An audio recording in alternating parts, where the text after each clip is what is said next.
The old military road trail proposal consists basically right now of a wonderful vision of recreating that which used to exist in the 1850s and was the first county road.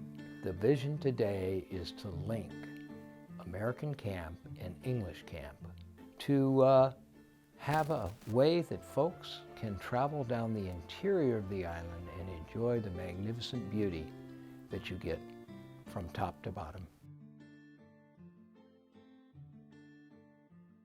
Now you remember, this was an island that was jointly occupied by military forces from two nations that in 1859 nearly went to war.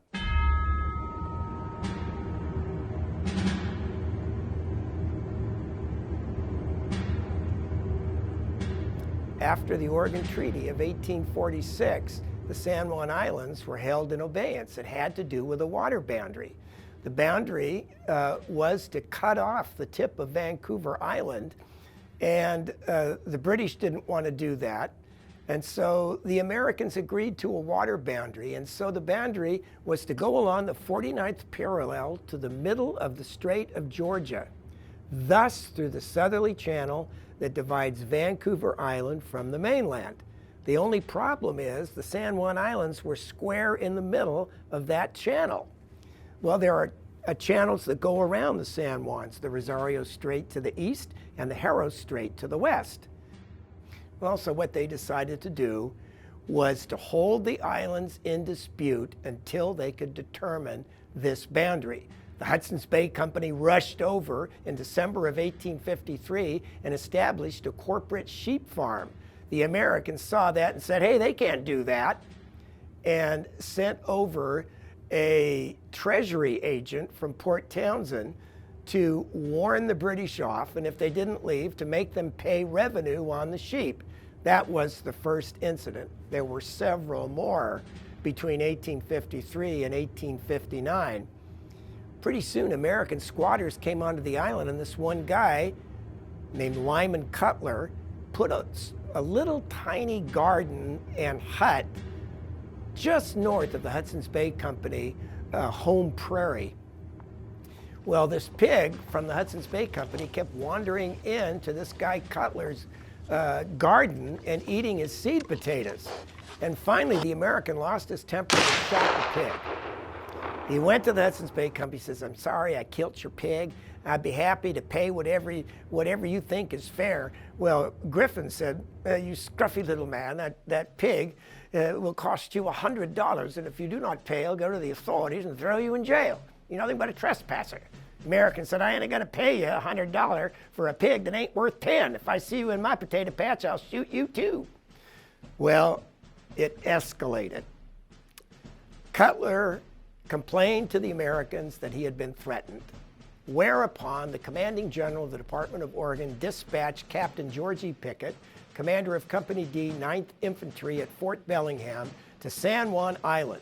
And all he was supposed to do was to ensure that the British didn't assume jurisdiction over American citizens. There were about 18 of them on the island at the time.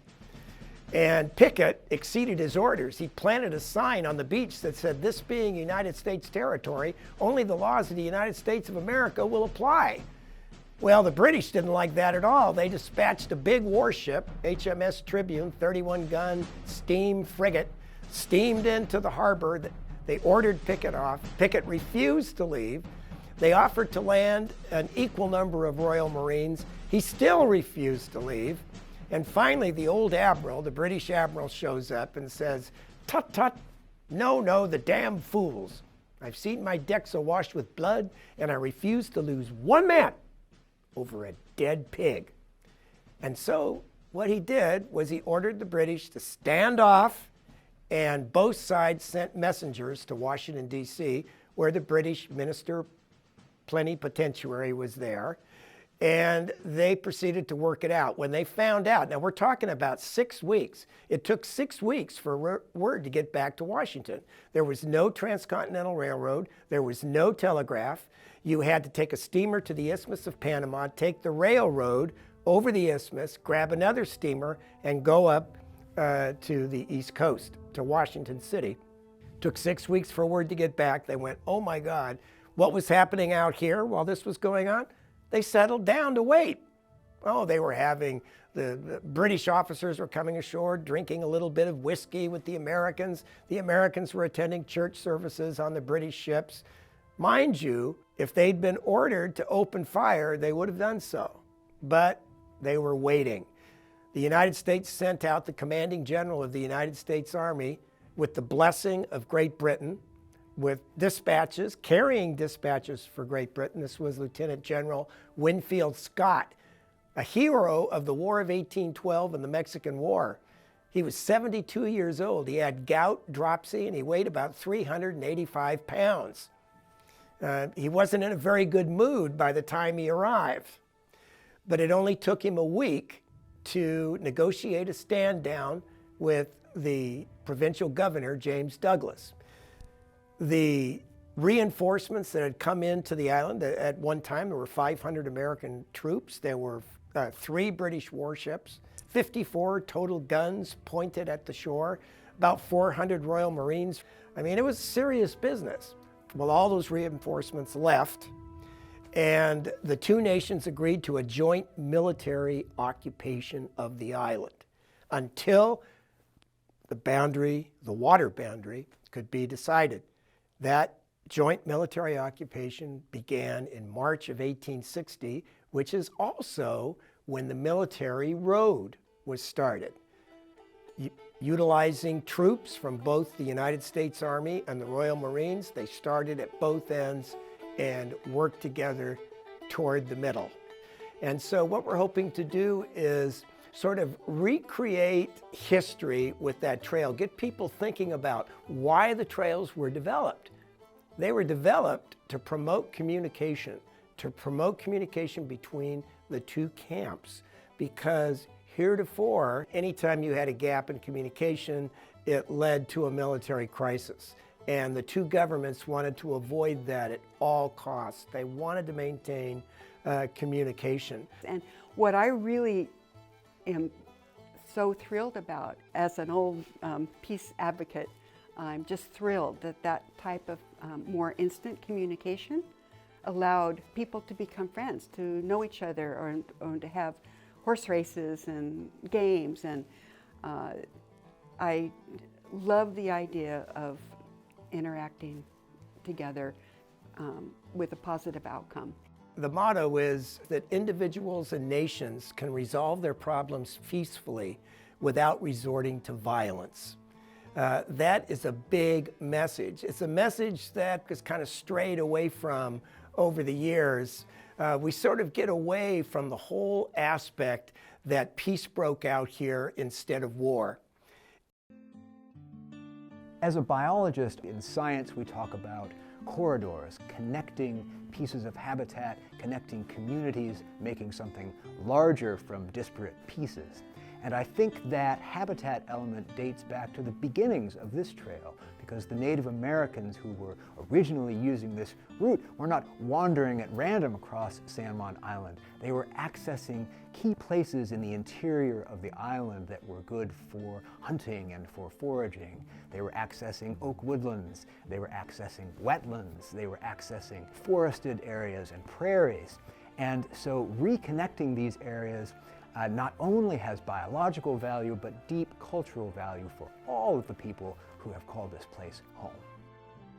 The trail will commemorate the First Nations right from the get-go. If you're starting at American Camp, the American Camp Visitor Center, they have some spectacular exhibits that celebrate American Indian and First Nations life on San Juan Island.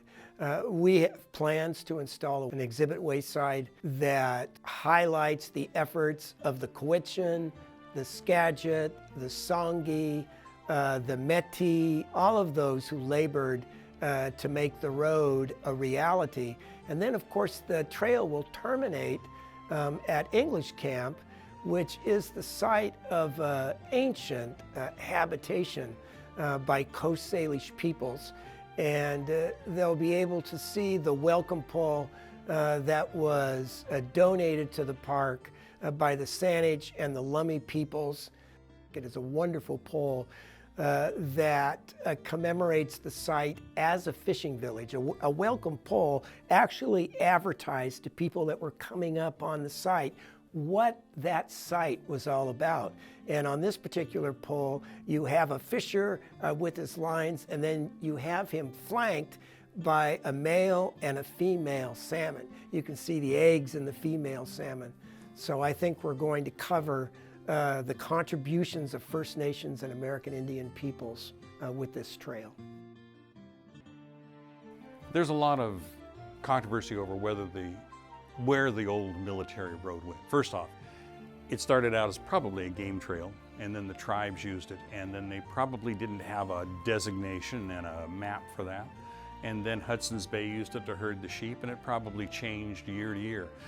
There have been a couple of routes that have been surveyed that have been talked about in terms of the military road. It was not always in the same location. As new settlers would come in and new farms would start, it would move around and go. So there's no historical trail that I think they have to go. The main thing is to get the connection.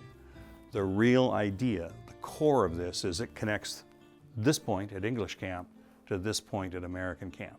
That's what we need to do, because that's what the old military road did. It connected those points. How it did it, that doesn't matter, as long as we can connect them. That's the part.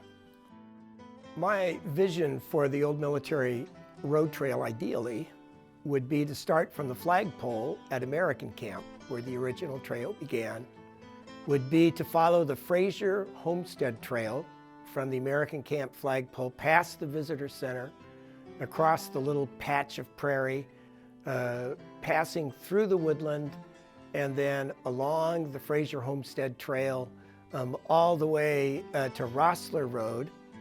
And you'll be walking past where the pig war incident began, past where the natives harvested camas bulbs. Lots of then became potato fields, which was sustaining the new settlers. After about a mile, you come to a preserve for the Butterfly Preserve, and also the homesteads of the Rosslers and the Frasers. And the buildings are still existing. And it's just such a historical feeling to know that you're walking on these homesteads of the people that interacted together and helped sustain one another. So after about a mile and a half, then you get to go out to False Bay, which is over 300 acres of University of Washington lab property. And so it's an area that is just rich in sea life. And when you walk out at low tide, it's just an amazing investigation into what makes the Salish Sea tick, because the life starts there, and then it goes out to the salmon and to the orca and all. So it's a thrill to be able to go by and experience False Bay. And once you're done with False Bay, you come through cattle and also horse raising property. Great old barns. In fact, there's one on the way to False Bay, which is just absolutely striking. Straits View Farm. And that barn is the original that was built, and it's been, helped and reconstructed some, but it is pretty much original. The feature that I look forward to the most as a hiker on this proposed trail would be the time, that moment coming from north or coming from the south, where one came out into the wild open of the San Juan Valley. This was called Oak Prairie by the Hudson's Bay Company. It's really a gorgeous valley. It was an absolutely rich and fertile farmland for a lot of years. In fact, there was a corporate entity that raised peas on that valley floor, first in the 1890s and then again in the mid-20th century. So after about a mile, you come to the wonderful property at Zylstra Lake that the Land Bank and Preservation Trust put together. And that is such a thrill, especially when you realize the homesteads that were there, and that the road actually went right through the middle of Zylstra Lake. So once again, you're back connected, and we love that part. And then once you get down to King Sisters Preserve, eventually, that's been pretty well logged and cleared off, but is growing back as everything else here, and is very representative of the agricultural use that came as a result of the military road by the European settlers. The camas fields that the indigenous folks used prior to the old military road are also in that area, since the soil is pretty rich in San Juan Valley. And we'll connect then with Katy Mountain, and there was recently a great new acquisition there of the Buck property. In some of the places on Katy Mountain, depending on where the eventual route ends, you would get great vistas of Mount Baker and Orcas Island off to the northeast. And depending on where the route is on the other side, you may get some views of the San Juan Valley to the south. Currently, it's pretty heavily wooded and has beautiful trees, some that are quite old, deciduous as well as firs, and of course, madronas. And you would then head across the Oak Meadows on the south face of Young Hill. And those are absolutely glorious. They're beautiful all year long. And the trail is narrow, small, comfortable, and where you would be following the original spur route used by the English forces to gather wood and eventually used to go to the town of Friday Harbor later on. Another place that I would love to see publicized in regard to the old military road trail is the Sandwith Orchard. And this is a very small and very distinct place near English Camp. And it was homesteaded by the Sandwith family, and he planted an orchard there. And the trail actually kind of cuts through that area. It actually had oak forests around it, but it was a cleared spot where there are now heritage fruit trees that exist from the 1860s and 70s, which is quite remarkable when you think about that. The military road will see to the education of our future citizens in terms of providing an outdoor classroom that will underscore the reason why the trail exists, that will underscore the peaceful joint occupation of San Juan Island and the industry, the farm industry that was birthed by the Hudson's Bay Company. Many of its practices still followed today by people that farm on the island, especially those that raise sheep. If you're interested in the natural life of the island, there's no greater lesson than to walk this trail at different seasons of the year, because the island changes so much as the seasons pass. Right now in the spring, everything is blossoming, the grass is growing. You see the sheep just before they're sheared. You see the cows before they switch fields across Baylor Hill Road. All of that is there for the enrichment of everyone. I hope that when they put the trail in, they can put it alongside some of the little rocky knobs and the knolls. Those are the places that were not farmed and usually weren't damaged by development. And I hope that those are the places they can put that trail by. The thing that I like about the island is that kind of closeness. I like the intimacy of the landscape sometimes. And it'd be nice to see some of those little places as we go along.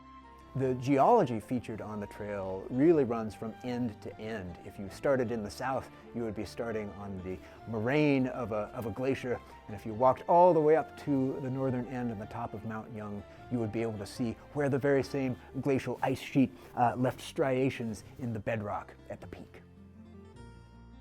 What we're proposing, the military road trail, is going to be a path. It's going to be a long distance trail.